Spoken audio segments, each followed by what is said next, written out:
Yeah, hi folks.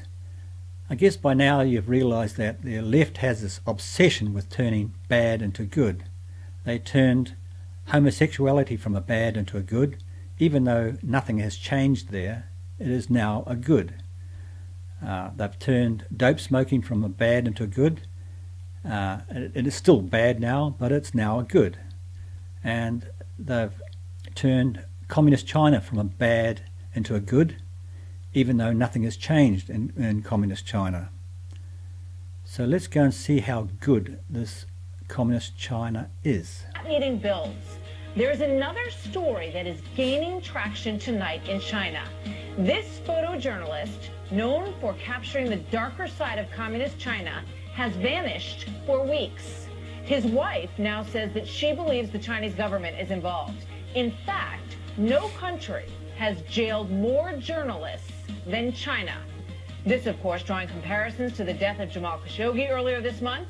In moments, Ambassador Rick Grinnell with how the president is juggling all of this. But first, Trace Gallagher live in our West Coast newsroom with the backstory tonight. Hi, Trace. Hi, Martha. The missing photojournalist is Lu Guang, a U.S. green card holder who splits his time between New York and Beijing. Guang has won numerous awards for capturing images that China considers, quote, sensitive, like coal miners, AIDS patients, and drug addicts, the so-called victims of China's economic rise. But now Guang's wife says he hasn't been heard from since November 3rd, when he was supposed to meet with fellow photographers in a remote province of Xinjiang, an area of China that has recently been the subject of international concern over reports that the Chinese have built internment camps there to conduct, quote, re-education of Muslim Uyghurs. And oh, so our good communist China is building internment camps for Muslims. If that happened in the West, there would be an uproar, an absolute uproar. But when it comes to communist China, nothing is said.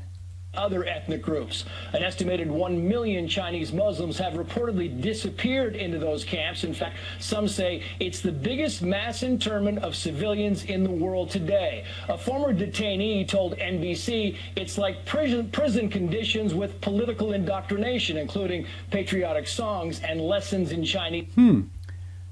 Political indoctrination, that sounds like our schools.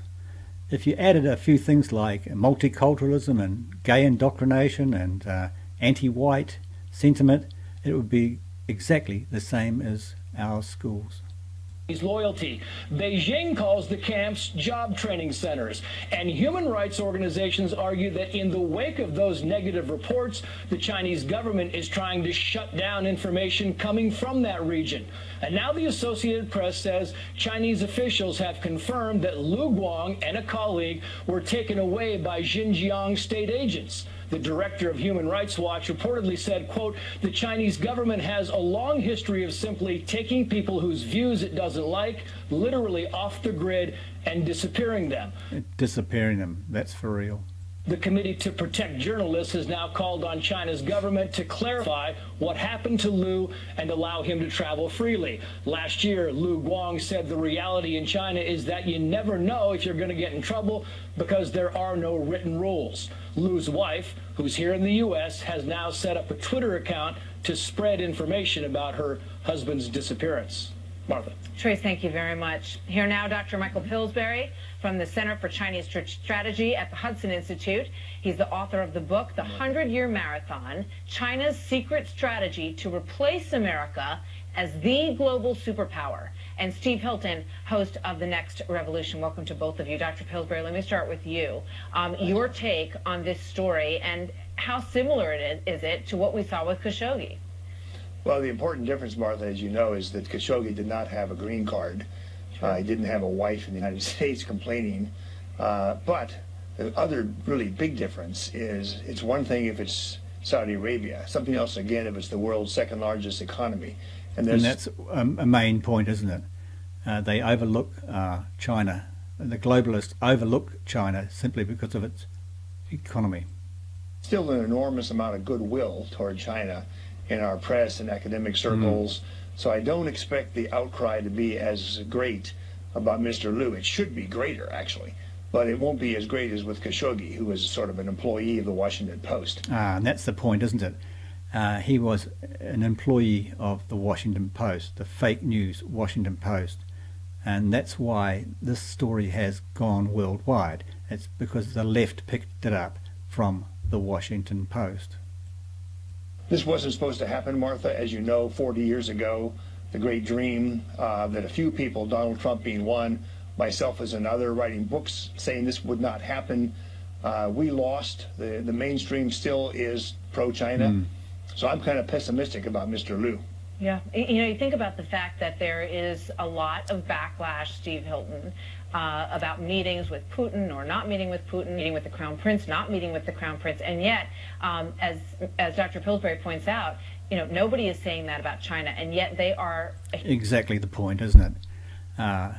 Everybody's pushing Trump not to meet with Putin, not to meet with the Saudi Crown Prince, but Xi Jinping, nothing is said. Huge violator of human rights. And you look at the fact that there's 1 million Chinese Muslims estimated to be in essentially what's described as work camps. Yeah, and where's the uproar about that? Nothing is said. And you hear not all that much about it. Absolutely right, Martha, and it's so fantastic that you are giving this story the prominence it deserves and bringing some of these facts up, because we don't hear it enough. The truth is that the Beijing communist regime is the world's worst authoritarian dictatorship, and it is getting worse, not better. Yes, it's getting worse, it's not better. But people are overlooking that. We were told a story, just as Dr. Pillsbury was saying, was that the more we engage with China, the better it gets. It's the opposite. It's the opposite. It's got worse. There's not just those internment camps, it's the way that they imprison and torture their political dissidents, and they're now using technology to assert their authoritarianism in a really Orwellian way. They've got this social credit system which monitors the behavior of every citizen, and they get punished if they... That sounds familiar, doesn't it?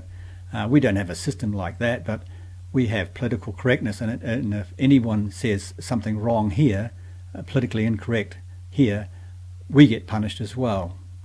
So I wonder where the left here learnt that. Don't do the right thing. In the world today, China truly is the evil empire. And it is, and it has not changed, yet the narrative has been pushed that it's now a good.